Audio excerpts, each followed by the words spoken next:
Olá, eu sou o professor Modestino e neste vídeo nós vamos refletir sobre o que é e por que estudar filosofia. Bem, a palavra filosofia, ela vem do grego, da palavra filia e da palavra sofia. Filia quer dizer este amor de amizade entre os iguais. E sofia quer dizer sabedoria. Então, filosofia quer dizer amor à sabedoria. Atribui-se essa definição ao pensador e matemático da antiguidade do século V, Pitágoras. Bem, outra maneira de nós definirmos a filosofia, do ponto de vista mais semântico, é o amor, a busca pela verdade. Fazer filosofia é quebrar com uma certa naturalidade com a qual nós usamos as palavras. É quando nós olhamos para a natureza, para o mundo, para nós mesmos, e com um certo olhar de voltar atrás, com um certo desejo de fazer reflexão. Ou seja, aquele ato quando você olha no espelho e começa a pensar sobre si mesmo. Mas também é um caminhar pelo mundo como se nós estivéssemos carregando uma grande interrogação e uma dúvida, um certo não ter certeza exatamente de tudo aquilo que nos cerca e passar também a se espantar, a admirar, a perceber que o que está sendo nos dado não é tão natural como parece. De abstração, de perceber, de fazer um pensamento sistêmico sobre o todo, ou mesmo o contrário, fazer um pensamento fragmentado, particularizado, observando minúcias, detalhes que talvez outros não observam. Bem, em síntese, nós vamos estar buscando desenvolver pelo menos 5 habilidades. A habilidade de perceber. Já viu aquela pessoa que diz assim, tem gente que olha, mas não vê. Tem gente que ouve, mas não escuta. Então, a capacidade de perceber, de problematizar o mundo dado à nossa volta, ele não está tão óbvio. E às vezes até o óbvio, o simples, é fácil. Eu costumo fazer uma brincadeira rápida algumas vezes, dizendo assim, o que é maior do que tudo? O universo, menor do que um átomo e os mortos comem.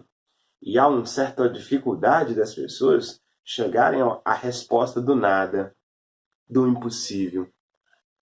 Exatamente porque o óbvio, o mais simples, às vezes é mais difícil, e exatamente isso que nós devemos problematizar. Também a capacidade de reflexão, a capacidade de conceituar, nós vamos tratar disso ainda, a capacidade de argumentar, de defender as nossas ideias, daquilo que nós acreditamos, para que possamos ter convicção realmente daquilo que nós falamos. Esta capacidade de observação e de reflexão, ela não se assenta como na matemática, ou na química, ou na história, na nossa possibilidade de experimentação e nem na observação, mas principalmente na nossa capacidade mental de refletir, de operação do pensamento, de entender como funcionam os conceitos dentro de nossa mente. Em si, poderíamos fazer isso de várias maneiras. Poderíamos apenas sair problematizando o mundo, admirando o mundo à nossa volta. Mas, corriqueiramente, nós apenas fazemos o seguinte, nós fazemos um olhar histórico, olhando o que foi as grandes reflexões que grandes filósofos e pensadores já produziram na humanidade. A humildade desse nosso sentar-se como anões nos ombros de gigantes para não precisarmos novamente de reinventar a roda, dado que muitos conceitos já foram amplamente refletidos. Não que nós tenhamos que exatamente concordar com essas reflexões, mas certamente ao conhecê-las nós vamos aprimorar, já dar um passo à frente. Professor, então eu devo estudar filosofia para aprender a pensar? Na verdade, pensar é algo inevitável. Seria uma loucura alguém falar assim: eu vou parar de pensar, não vou pensar em nada, vou fazer aquela força assim para não pensar em nada. Isso é impossível.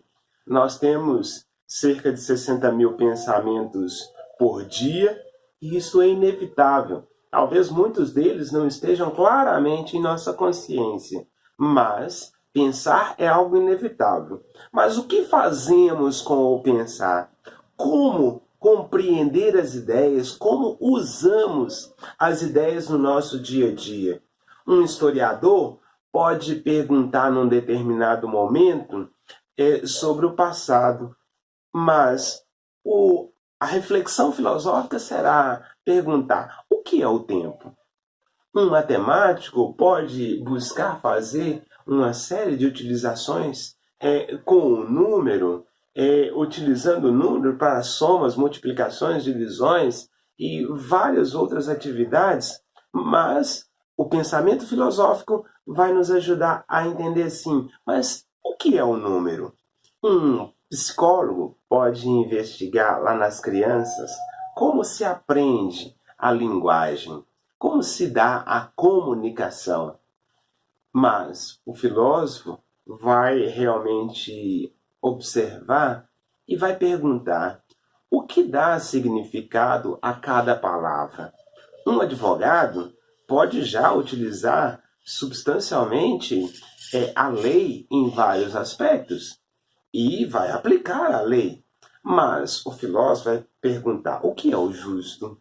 Essa é a essência daquilo que se estuda na filosofia, que é o conceito. Isso que é a coisa mais cara hoje da humanidade, a ideia das coisas. Uma pessoa pode ver o comportamento de outra pessoa, a aplicação de uma determinada lei e dizer: isso tudo é errado. Mas o filósofo vai perguntar: o que torna uma ação má ou boa? Então, mas sem essas ideias de número, de tempo, de lei, de bom, de certo, de errado, como viveríamos? Isto, então, é fazer filosofia. Enfim, a filosofia é teórica, é esse trabalho com o conceito, e deve ser preservada dessa maneira, não deve ser apenas um decorar de várias ideias sobre várias coisas, mas é trabalhando isto que nós vamos encontrar com nós mesmos e encontrar a verdadeira liberdade.